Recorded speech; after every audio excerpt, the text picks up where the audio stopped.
표본 비율의 추정에서는 역시나 그림을 보고 좀 얘기를 할게요. 아까 최초에 그렸던 바로 이 그림이 필요합니다.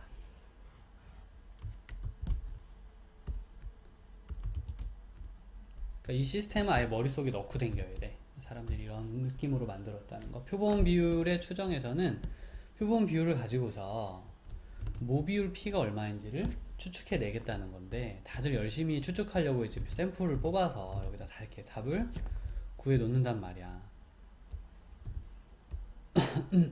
각자 뽑을 때마다 답이 조금씩 달라지는 거고요.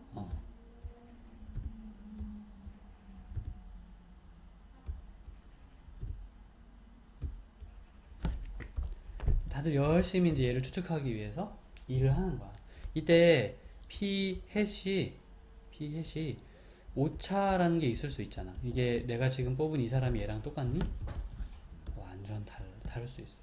하지만 오차 범위를 더했다가 뺐다가, 즉 P 햇으로부터 팔을 벌린다라는 느낌일까요?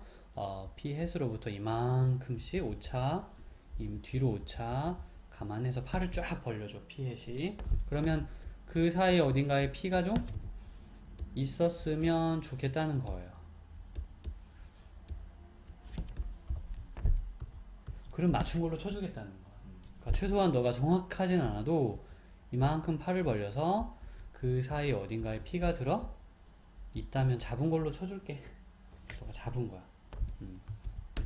내 말 이해 가니? 근데 매번 정확할 순 없고, 그래서 이 작업을 이제 시작을 하게 되면요,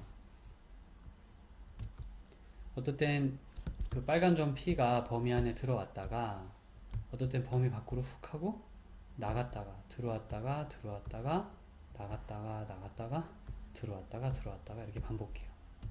근데 잘 뽑고 있다면, 너가 이 모든 걸 되게 잘 뽑고 있다면 되도록 들어오는 일이 더 많이 있어야 되는 거야. 안 들어오는 게 많다면 잘못하고 있다는 증거로 보면 돼요. 이렇게 계속 실험을 할 때마다 빨간 점 P가 저 구간 안에, 이렇게 파란 구간 안에 들어오게 될 확률, 그러니까 100번 중에 한 95번은 들어오더라. 그렇게 되면 그걸 신뢰도라고 불러요. 신뢰도 95%. 그러니까 100번 중에 95번은 다 이렇게 다 잡아. P를 딱 잡아. 이렇게 실수하는 게 딱 5번 정도 나오는 거야. 이렇게 말해요. 대부분은 잡고요. 뭐 더 정확하게 잡는 사람도 있고 조금 덜 정확하게 잡는 사람도 있겠죠. 네. 그래서 이게 신뢰 구간이라는 겁니다. 이게 신뢰 구간이에요. 신뢰 구간 이렇게. 자, 신뢰 구간이 뭔지 알겠어요? P가 들어있다고 믿어 봄직한 그 구간이고요. 신뢰 구간이 항상 P를 가지고 있어? 그렇지 못할 때도 있죠, 그죠? 그러니까 신뢰도라는 게 생기는 거야. 신뢰 구간이 있고, 이 신뢰 구간을 믿을 수 있는 신뢰도는 95%짜리다. 그러면 100번 중에 95번은 이렇게 P를 잡는데 성공하고 한두 번은 좀 이렇게 실패하는 게 있는 5번. 신뢰도 99%란 이 구간이 100번 중에 99번은 잡고, 아니면 한 번 정도는 좀 못 잡아낸다, 이런 식으로 생각을 해주면 돼요. 그래서 95%로 잡아낼지 99%로 잡아낼지를 그럼 어떻게 결정하느냐에 문제가 있어요. P 해수는 결정이 안 돼. 어떻게 된 거지? P 해시 왜 P 해수로는 결정이? 그건 그냥 실험에서 얻은 결과치일 뿐이고요. 오차를 잘 짜야지만 99가 될지 95가 될지가 결정이 돼요. 물론 이제 이것도 수학적으로 증명이 따로 있는데, 그거는 별도의 댓글에서 좀 설명을 해줄 테니까, 별도의 영상에서. 일단 오차를 계산할 때 우리가 사용하는 건 알파 곱하기 루트 n분의 pq이다를 잊지 마세요. 그럼 알파가 뭡니까? 신뢰도를 조절해 주는 어떤 값이야. 신뢰도라는 말은 확률이란 뜻이거든. 이것도 믿을 만한 확률이 95%다. 그럼 확률이란 뜻이고요.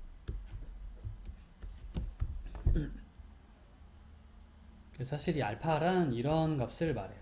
이런 알파가 결정이 되면 믿을 만한 확률이 95% 나온다 이렇게 말을 할 수 있기 때문에 Z값이에요.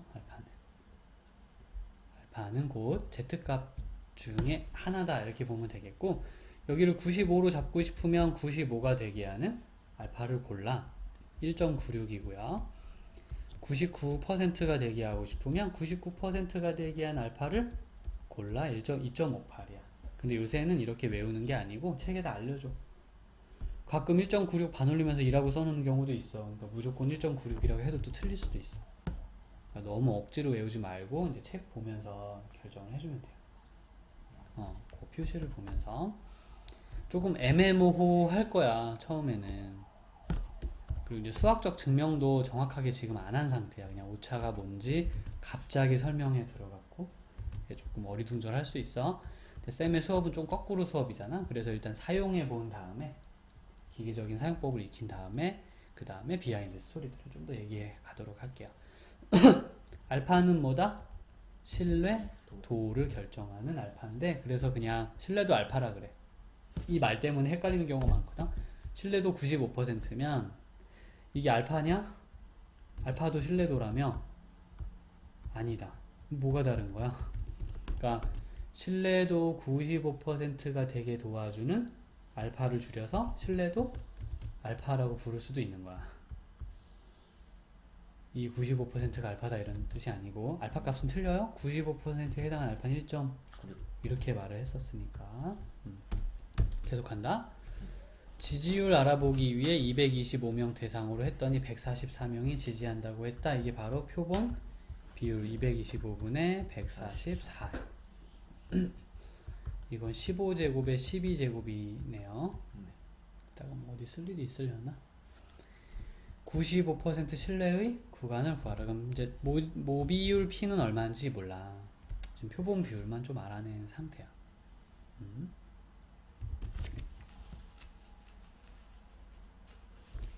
모비율의 이제 범위 있지. 모비율이 존재할 만한 범위를 구하면 그건 우리는 신뢰 구간을 구한다 이렇게 얘기를 할 거고, 자 225분의 144에다가 뭔가를 더해줘야 돼. 그게 누구냐? 알파 곱하기 루트 n분의 PQ. PQ를 모를 때는 P의 Q햇을 대신 써라 이렇게 나와 있어요. PQ는 모집 단거고 P의 Q햇은 표본 건데, 우리가 알 수 있는 건 표본밖에 없습니다. 표본밖에 모르고 모집 단거를 몰라. 그럼 표본을 대신 써도 된다라고 책에 언급이 돼 있어요. 그 언급을 기반으로 해서 문제를 풀어갑니다. 자, 지금 95%니까 여기 이거 보고 얘기한 거야. 95%는 그럼 우린 알파를 여길 보고 말할 거야. 그 알파가 1.96인데 몇 사람 뽑았다고? 225명 뽑았고, 그때 확률이 얼마 나왔다고? 225분에 144가 나왔다. P 햇으로 적을게요. 다 여기 적기 좀 피곤하니까. 그러면 이것만 구하면 답을 다 구한 거야? 이게 답인데. 끝. 행운이 있길 바란다. 계산하는 동안.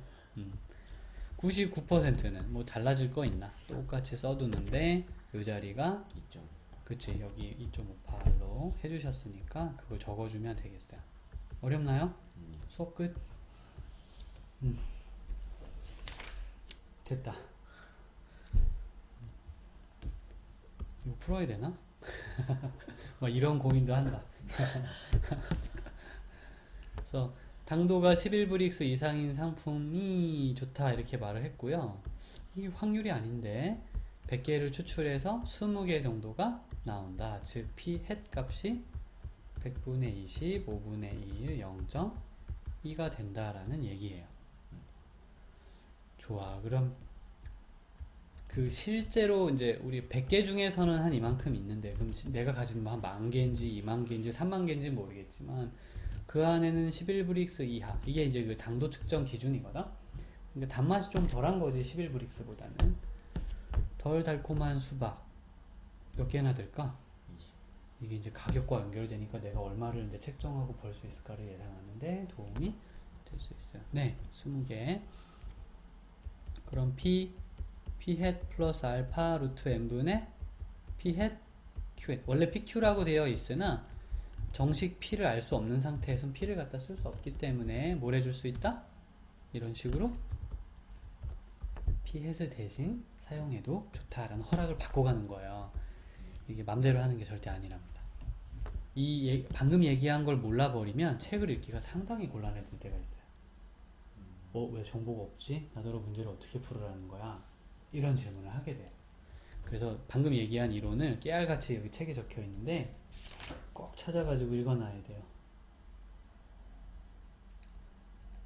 P 햇의 n이 충분히 크면 P를 따름으로, 그래서 PS의 n이 충분히 크면 P라고 써도 좋다. 다른 데 또 써 있는데. 네. 요 군데 더 있어야 돼요. 이 책이 좀 그럼 빼먹은 거야. 다른 책들 보면은 많이 나와 있더라고요.